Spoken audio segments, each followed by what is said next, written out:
امروز طرز تهیه کرمکای خورده با گوشت براتون آوردیم. حتما همین طور پخته کنین، امتحان کنین، بسیار خوشمزه میه. و ویدیوی مرا لایک و سابسکرایب کنین.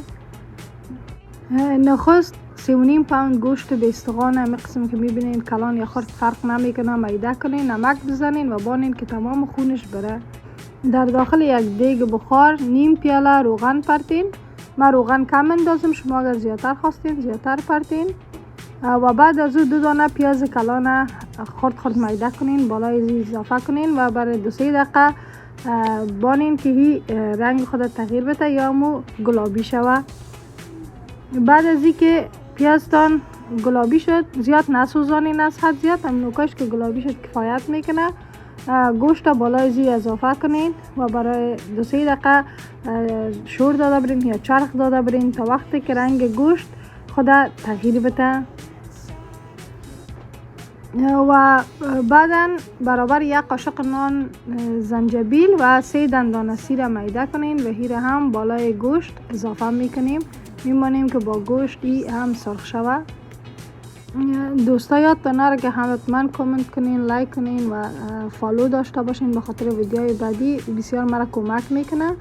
و همین طوری که میبینین گوشت سرخ کرده بریم، به خاطر که پیاز و گوشت آب میکشه. میمانیم که این سر روغن بیاید تا خوانبویی گوشت کاملا از بین برود.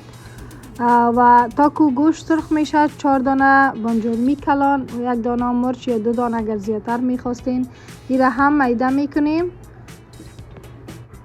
و 2 پوند هم امی کرمکای خورده 1 پوستش پس کنین و 4 طرفش ببینین که اگه سراغ داشت او را استفاده نکنین، چون کرم در داخلش می داشته باشه. امی قسم تمام زیر پاک کنین و خوب پاک بشوین.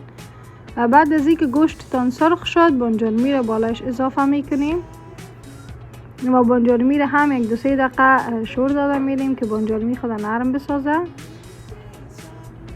و 1 قاشق هم زردچوبه داخلش اضافه میکنیم. قاشق چای است و 2 قاشق چای هم نمک، یا اگر شما زیادتر میخواستین زیادتر اضافه کنین، اما 2 قاشق چای کفایت میکنه. دیگه مساله چیز دیگه کار نیست. امیر شور داده میریم، بانجرمی هم آب میکشه و بعد از 2-3 دقیقه خود نرم میسازه. و اگر خواستین 1 قاشق به خاطر رنگش رو اضافه کنین و اگر نمیخواستین حتمی نیست. من 1 قاشق نان رو اضافه میکنم و همت 2-3 دقیقه که شور میتیم بانجرمی هم نرم میشه هم لعاب میکشه. ببینین بانجرمی کاملا آب شد و تا وقت که آب نشده دیگه آب داخلش نمندازیم. بعد از این برابر 2 کپ آب جوش بالای اضافه میکنیم و سر دیگه بسته میکنیم. برای 25 دقیقه یا 20 دقیقه میمانیم که بخار کنه. مدتش در هر دیگه بخار فرق میکنه. شما فقط همینقدر بخار بدیم که گوشت خود نرم بسازه. وقتی که گوشت نرم شد داخلش کرمکار اضافه میکنیم و بر 10 دقیقه دیگه ایده از 10 الی 15 دقیقه بخار میتیم تا وقتی کرمکار نرم شوه. وقتی کرم نرم شد یک دفعه میبینیم اگر نرم شده بود یا آب اضافگی اگر در دیگ داشت میمونیم که خوشه و سر روغن بیایه. قورمه آماده است.